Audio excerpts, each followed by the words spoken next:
everyone, welcome to another book review Wednesday. As you can see by the title as well as the thumbnail, we are going to be discussing the fourth book within the A Series of Unfortunate Events series.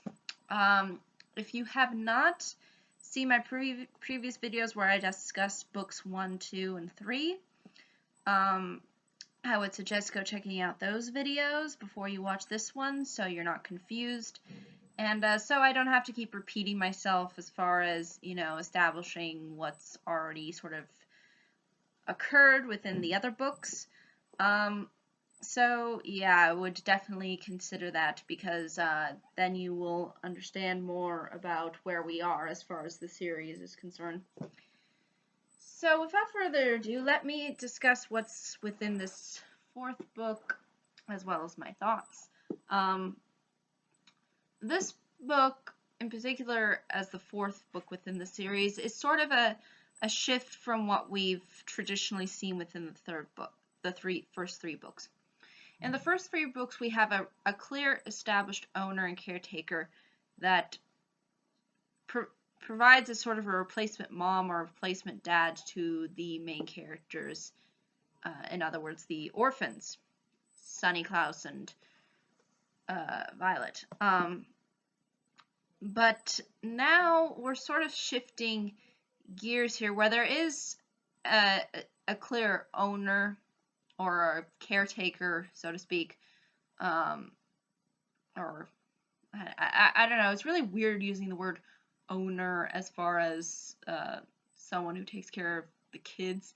But he sort of is an owner because instead of him being sort of a parent, he sort of, and the person that they end up being taken to is a guy named, that they call Sir, and he ends up putting them to work in this lumber mill. So we have child labor in this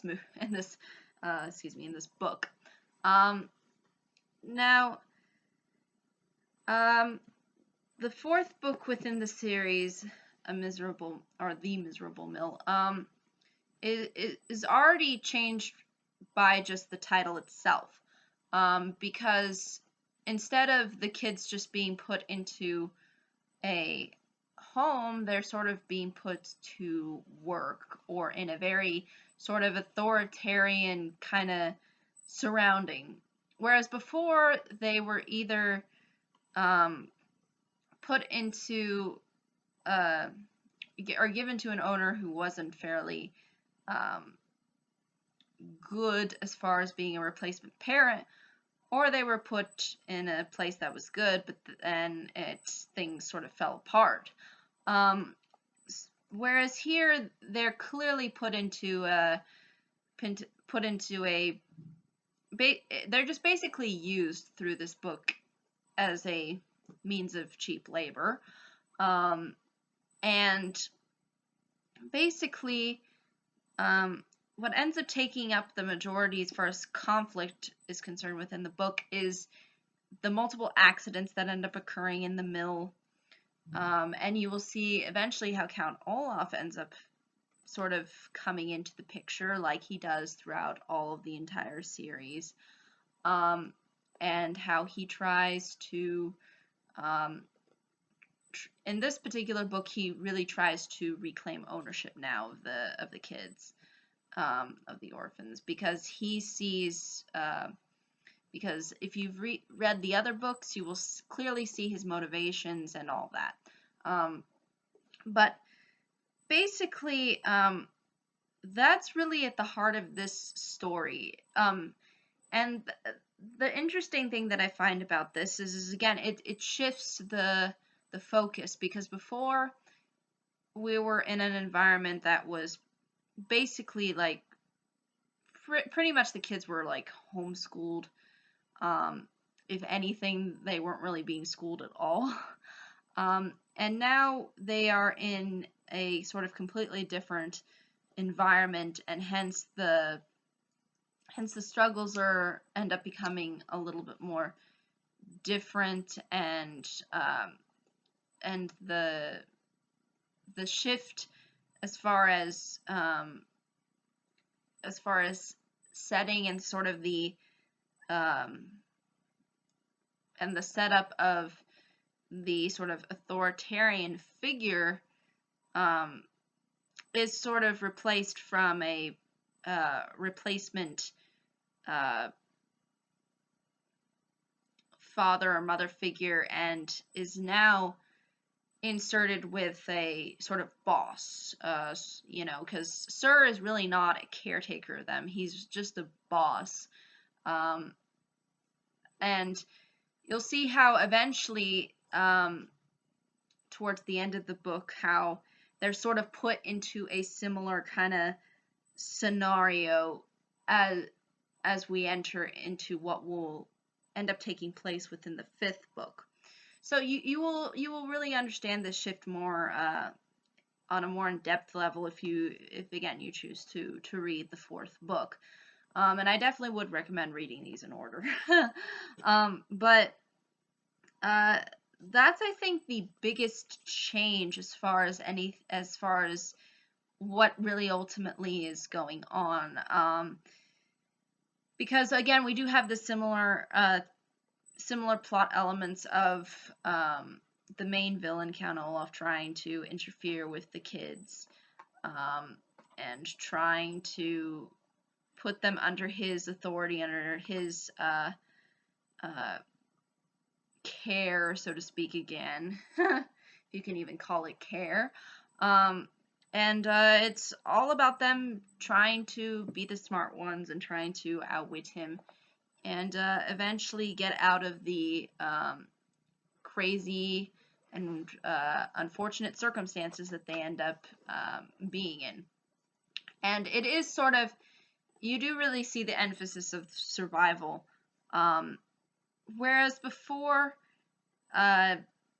within the setting of an owner, there was always something to kind of, I guess you could say, lean back on, and it wasn't as it didn't have the same, again, environment as this book, where we do see a shift in, they're actually being put to work and they are given sort of a job, so to speak, of labor.